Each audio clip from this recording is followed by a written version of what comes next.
आकाशवाणी रांची से प्रस्तुत है समाचार ध्वनि चित्र।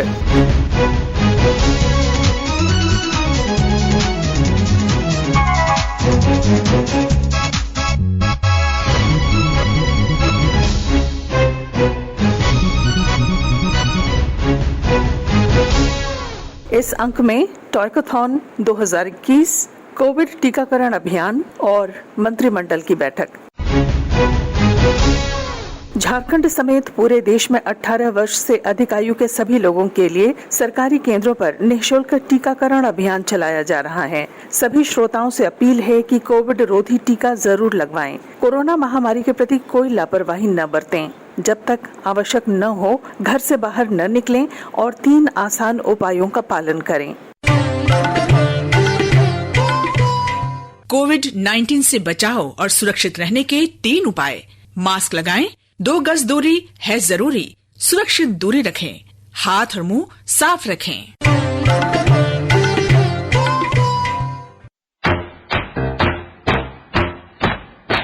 चलो मिलकर एक शुरुआत करें, चलो एक फैसला आज करें। मास्क नहीं तो टोकेंगे, कोरोना को रोकेंगे। चलो इस इरादा करते हैं, चलो कुछ वादा करते हैं। मास्क नहीं तो टोकेंगे, कोरोना को रोकेंगे। भारतीय खिलौनों को वैश्विक पहचान दिलाने के उद्देश्य से देश में टॉयकथॉन 2021 का आयोजन किया गया। प्रधानमंत्री नरेंद्र मोदी ने कल टॉयकथॉन में भाग लेने वाले प्रतिभागियों से वर्चुअल माध्यम से बातचीत की। प्रधानमंत्री ने प्रतिभागियों को संबोधित करते हुए कहा, हमारे यहाँ कहा जाता है साहसे खलु श्री ही वस्ती, यानी साहस में ही श्री रहती है, समृद्धि रहती है। इस चुनौतीपूर्ण समय में देश के पहले टॉयकेथॉन का आयोजन इसी भावना को मजबूत करता है। इस टॉयकेथॉन में हमारे बाल मित्रों से लेकर युवा साथियों, टीचर्स, स्टार्टअप्स और उद्यमियों ने भी बहुत उत्साह से हिस्सा लिया है। पहली बार ही 1500 से ज्यादा टीमों का ग्रैंड फिनाले में शामिल होना, ये अपने आप में उज्जवल भविष्य के संकेत देता है। ये टॉयज और गेम्स के मामले में आत्मनिर्भर भारत अभियान को भी मजबूती देता है।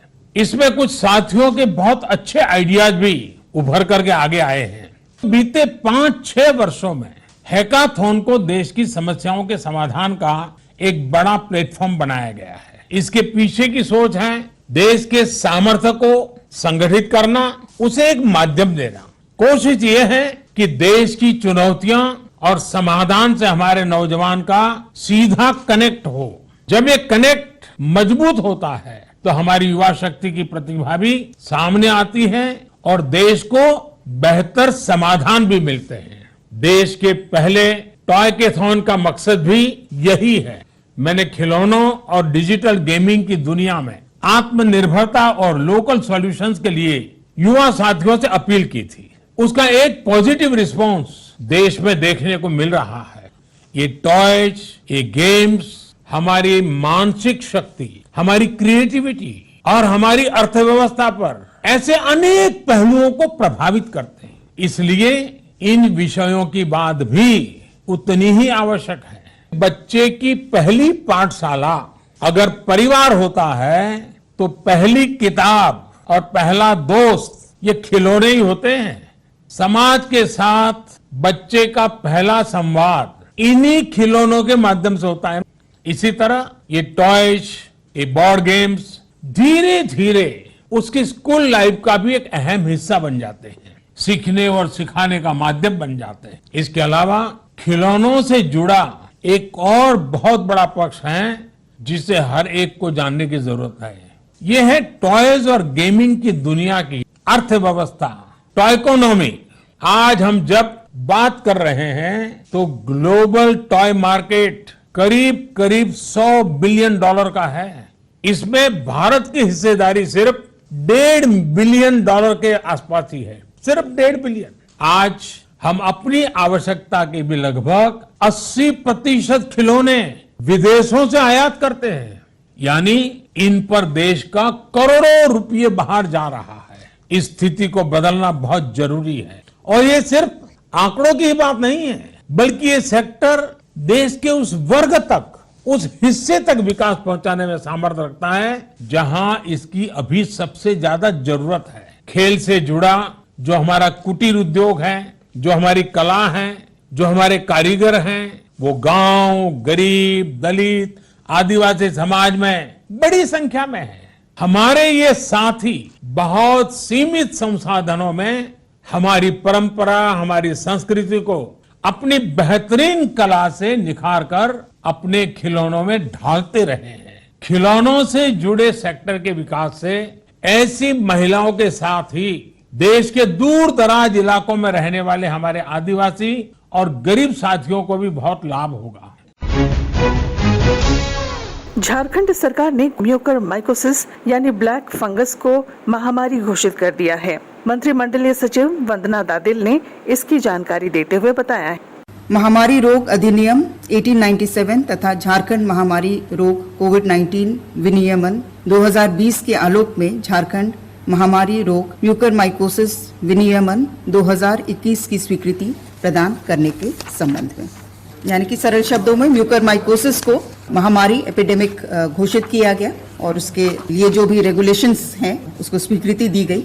एपिडेमिक घोषित होने पर ब्लैक फंगस म्यूकरमाइकोसिस कोविड-19 के उपचार के क्रम में और उसके बाद जो म्यूकरमाइकोसिस की सूचना मिल रही है इस डिजीज की, उसे एपिडेमिक घोषित करते हुए रेगुलेशंस बनाए गए हैं। रेगुलेशंस बनने के बाद जो हर केस म्यूकरमाइकोसिस का होगा, जो सस्पेक्टेड है या कंफर्म्ड है, उसको रिपोर्ट करना होगा, चाहे सरकारी अस्पताल है या फिर प्राइवेट अस्पताल है, और बाकी भी इससे संबंधित रेगुलेशंस हैं।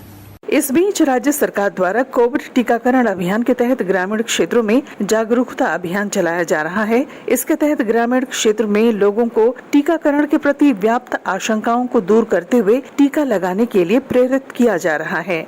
जोहार दीदी, सभी कोरोना का टीका ले रहे हैं, आप कब लगवाएंगे? क्या बताएं दीदी, रीता कह रही थी कि टीका से डर लगता है। ऐसा नहीं है दीदी, टीका पूरी तरह सुरक्षित है। अब तक करोड़ों लोग टीका लगवा चुके हैं। तो क्या टीका लेने के बाद मास्क सैनिटाइजर नहीं लगाना पड़ेगा? लगाना तो पड़ेगा दीदी, कोरोना के खत्म होने तक बचाव का हर उपाय करते रहना है। ठीक है क्या दीदी, टीका के लिए आइए पंजीकरण करा लेते हैं। सच में टीका और सावधानी दोनों जरूरी है। टीका लगवाना है और मास्क सैनिटाइजर का उपयोग करते रहना है। बाबा, सभी कोरोना का टीका ले रहे हैं, आप कब लगवाएंगे? अरे गुड़िया, हरिया कह रहा था कि टीका से परेशानी हो सकता है। नहीं बाबा, टीका पूरी तरह सुरक्षित है। अब तक करोड़ों लोग टीका लगवा चुके हैं। तो क्या टीका लेने के बाद मास्क या सैनिटाइजर लगाने की जरूरत नहीं पड़ेगी? जरूरत पड़ेगी बाबा, कोरोना के खत्म होने तक बचाव का हर उपाय करते रहना है। लो बिटिया, मैंने भी वैक्सीन के लिए पंजीकरण करा लिया।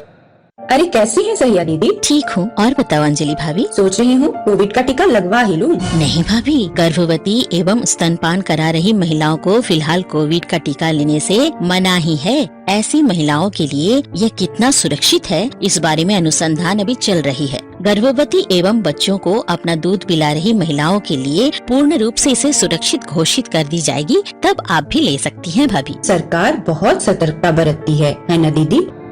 कोडरमा जिला प्रशासन द्वारा लगभग 500 बिरहोर जनजाति के लोगों के बीच जागरूकता अभियान चलाकर उन्हें टीका लगाने के लिए प्रेरित किया गया। पेश है हमारे कोडरमा संवाददाता की रिपोर्ट। कोडरमा जिले में कोविड टीकाकरण अभियान सफलता की नई कहानी लिख रहा है। इसका अंदाजा इस बात से सहजता से लगाया जा सकता है कि अमूमन समाज की मुख्य धारा से अलग थलग रहने वाली बिरहोर जनजाति के लोग भी टीकाकरण को लेकर उत्साहित दिख रहे हैं। कुछ बुझाया आपको? नहीं, सब ठीक है। कोई डर लग रहा था कुछ? नहीं, डर लग। क्या बोल रहा था लोग यहाँ पर? क्या बोल रहा, डर लगता है ऐसे कहता है, हाँ। हम लोग नहीं लेंगे से कहता है। कोडरमा जिले में बिरहोर समुदाय के तकरीबन 500 परिवार जिले के अलग अलग इलाकों में निवास करते हैं। आमतौर पर समाज की मुख्य धारा से अलग रहने वाले इस समुदाय को टीकाकरण से आच्छादित करना एक बड़ी चुनौती थी। बड़ा परेशानी होती थी उन लोग को कन्विंस करने, लेकिन बीच में उपायुक्त महोदय स्वयं और जिला के प्रशासन के सभी अधिकारी लोग जाके उन लोग को मोटिवेट किए। मैं खुद कई जगहों पे गया तो अच्छा रिस्पॉन्स मिला।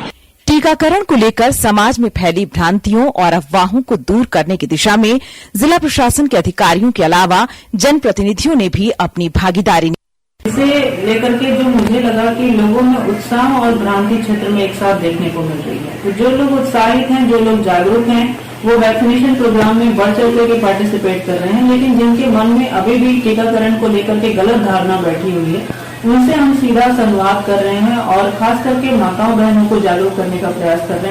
जिले के उपायुक्त रमेश घोलप कहते हैं कि समाज के हर तबके को टीकाकरण से आच्छादित करने के लिए प्रशासन ने कई कदम उठाए हैं। जिले में टीकाकरण वैन के जरिए अक्षम लोगों को घर जाकर वैक्सीन लगाई गई। देखिए, हर विलेज में हर घर जाकर हमारे जिला लेवल के जो ऑफिसर्स थे, उन्होंने लगातार 15-20 दिन हम लोगों ने अभियान चलाया, टीकाकरण चौपाल लगाए और हमारा पंचायत हमारी जिम्मेदारी अभियान चलाए। जिला प्रशासन 100% बिरहोरों को टीकाकरण से आच्छादित करने में जुटा है, ताकि इन्हें भी संक्रमण का सुरक्षा कवच प्रदान किया जा सके।